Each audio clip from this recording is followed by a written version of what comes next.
What's up everyone, Danny Lightning back with another CSR2 video. We are checking out the brand new Lotus. We're going to show you a stage 5 shift pattern and tune, a maxed out stage 6 shift pattern and tune, a live racing setup, and we're going to do a little review on the car and let you know how good this thing is it worth upgrading, and all that good stuff. Before I forget, huge thank you to Nitro for CSR for letting me use your account to make this video. Since I don't have this car, there's a link to his channel in this video's description. Check him out on YouTube, guys. So this is how we do it when the car is 100% maxed out with all the stage 6 and all the fusions.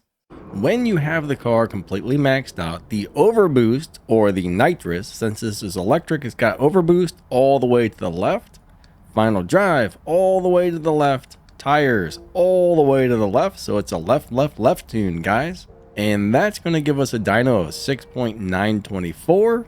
To drive this, we're basically just going to try and get a close to perfect start, get into 4th gear as quickly as possible, and then hit our nitrous the rest of the shifts all right before the red line.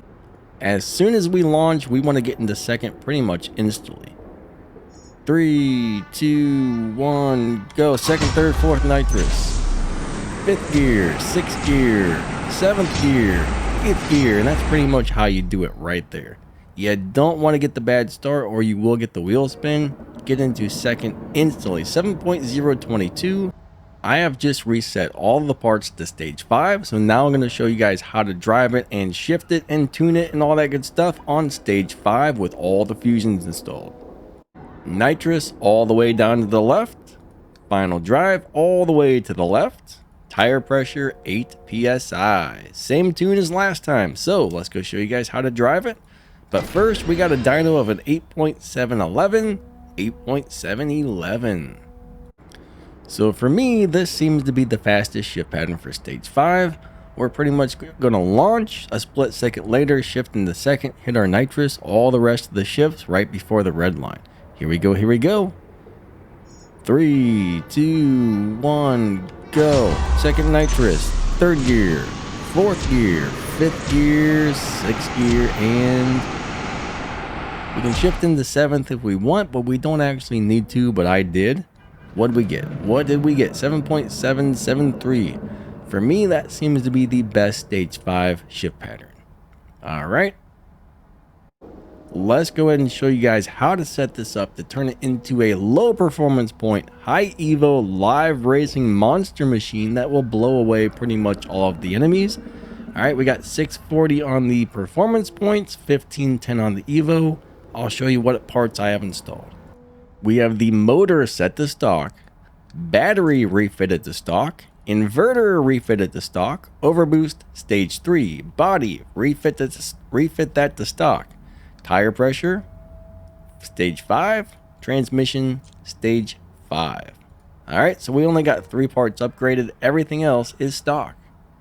And the tune is exactly the same. Nitrous all the way to the left. Final drive 2.0. Tire pressure 8 psi.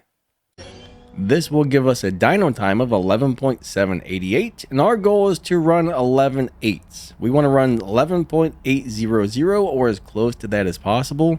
We are going to have to slow it down before we cross the finish line because this will bust dyno on the setup.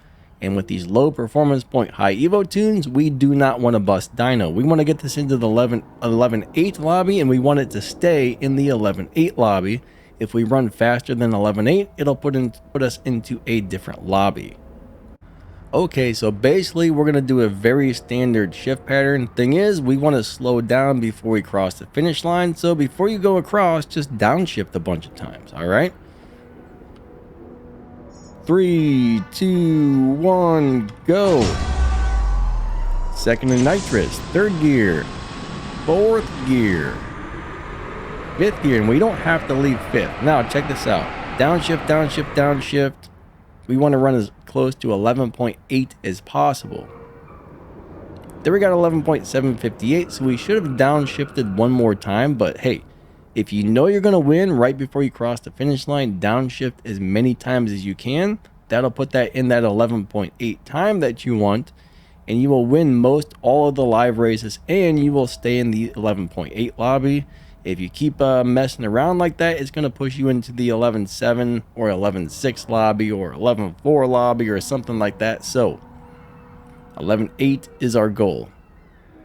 Now it's time for our review, everybody. So bottom line, it's very fast. Runs about 504 miles per hour. It can do like a 6.99 something if you get a perfect run. 0 to 60 in like 1.2, 0 to 100 in 1.5, and I think you can actually tune that to make those 0 to 60 and 0 to 100 times just a little bit faster. With enough parts, it will easily beat the Tempest races, no problem. It's not a super great dyno beater on stage 5 or stage 6, but on that lower performance point high evo tune I showed you for live racing, it will bust the crap out of the dyno. So if you need to beat the dyno with that car, or if you need the live race, that's the way you're going to set it up for both of those things. So question is this car worth owning, and is this car worth upgrading? Well, I think it's going to be a very good car. I mean, you can't complain about the live racing setup. It's going to win the majority of live races if you set it up the way I showed you and followed the instructions. If you do something other than what I showed you and you don't follow those instructions, you probably won't have the best time at live racing with it. So bottom line, it's fast, it's got good top speed, you can tune it for good acceleration, you can turn it into a good live racing car, it's got 5 purple stars, lots of evo points, so yeah, it's a pretty darn nice car overall. Alright, should do very well for pretty much everything with the right setup and tune on it. Okay, I think that wraps this one up. Again, thank you to Nitro for CSR for letting me use your account, because I don't have this car on mine and it's not upgraded on mine. Well, of course it's not upgraded on mine if I don't have it. What am I talking about? Nobody knows. Nobody knows. But if you enjoy this content and you want to see more content like this on how to drive cars or how to play the games or event reviews or this or that, hit that like button, subscribe to the channel, click the little bell and set the notifications to all. If you set the notifications to all, YouTube will usually tell you when I upload new videos and stuff. That way you don't miss anything good. So like, subscribe, bell to all, and yeah. Thank you guys so much for watching. You guys are amazing. Lightning out. Have an awesome day. See ya.